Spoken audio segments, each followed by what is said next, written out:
آیت کریمہ جس میں فرمایا وَلَا تَحْسَبَنَّ الَّذِينَ قُتِلُوا فِي سَبِيلِ اللَّهِ أَمْوَاتًا، اور جو اللہ کی راہ میں مارے گئے ہرگز انہیں مردہ خیال نہ کرنا۔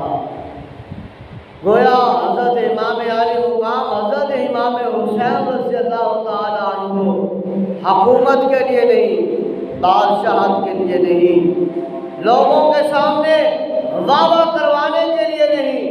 بلکہ اللہ رب العزت کے لیے اپنی جان کو قربان کیا۔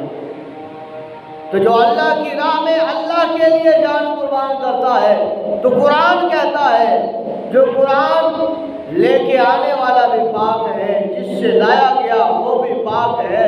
جس کے قلم پر نازل ہوا وہ بھی پاک ہے۔ اس قرآن میں فرمایا وَلَا تَحْسَبَنَّ الَّذِينَ قُتِلُوا فِي سَبِيلِ اللَّهِ أَمْوَاتًا، کہ جو اللہ کی راہ میں مارے گئے ہرگز انہیں مردہ نہ خیال کرنا۔ تو اللہ محترم فرمایا جاتا ہے کہ جب حضرت امام علی مقام حضرت امام حسین رضی اللہ تعالیٰ عنہ آپ کو شہید کر دیا جاتا ہے تو زمین کے مخلوقات، زمین پر بڑے جو پتھر ہیں وہ بھی حضرت امام حسین کے نام پہ رونے لگ جاتے ہیں۔ فرمایا جاتا ہے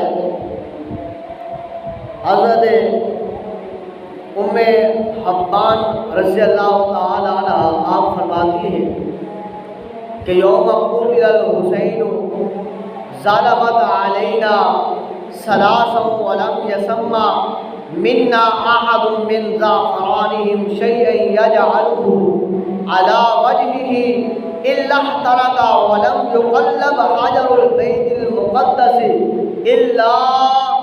وجد تحته دم عبید۔ فرمایا جس دن حضرت امام علی مقام حضرت امام حسین رضی اللہ تعالیٰ عنہ کو شہید کیا گیا، اس دن سے ہم پر 3 دن تک اندھیرا چھایا رہا، اور جس شخص نے بھی اپنے منہ پر زعفران کو لگایا فرمایا اس کا چہرہ جل گیا، اور فرمایا بیت المقدس کے پتھروں کے نیچے سے امام حسین کے رگ سے خون تازہ بہ رہا تھا۔ میں یہ حضرت امام علی مقام حضرت امام حسین رضی اللہ تعالیٰ عنہ، حتیٰ کہ فرمایا جاتا ہے کہ جب امام الانبیاء صلی اللہ علیہ وسلم کے پاس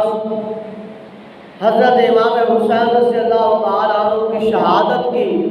خبر جبریل کے ذریعے پہنچائی جاتی ہے، حضرت جبریل امین علیہ السلام اس جگہ کربلا کی زمین کی جگہ کی مٹی جو ہے وہ ایک شیشی میں لے کر حضور علیہ السلام کی پاک بارگاہ میں پیش کر دیتے ہیں۔ لجپال نبی صلی اللہ علیہ وسلم اس خون والے اس مٹی والی شیشی کو حضور لے لیتے ہیں اور فرمایا آپ گھر آتے ہیں، وہ مٹی جو کربلا کی زمین کی مٹی ہے جو شیشی میں بند ہے، جو جبریل امین علیہ السلام لے کر آئے ہیں، وہ دیکھیں لجپال نبی صلی اللہ علیہ وسلم اس مٹی کو نہ تو حضرت فاطمہ الزہرا رضی اللہ تعالی عنہا کو دیتے ہیں، اس مٹی کو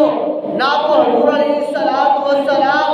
حضرت علی شیر خدا کو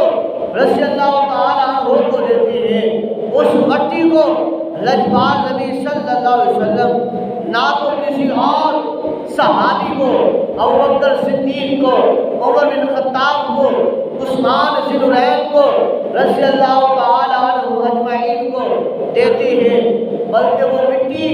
نہ امام الانبیاء صلی اللہ علیہ وسلم حضرت حسین کے بھائی حضرت حسن رضی اللہ تعالی عنہ کو دیتے ہیں، بلکہ وہ مٹی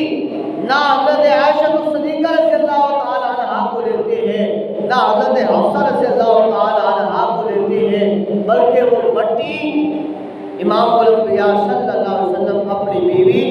حضرت ام سلمہ رضی اللہ تعالی عنہا کو دیتے ہیں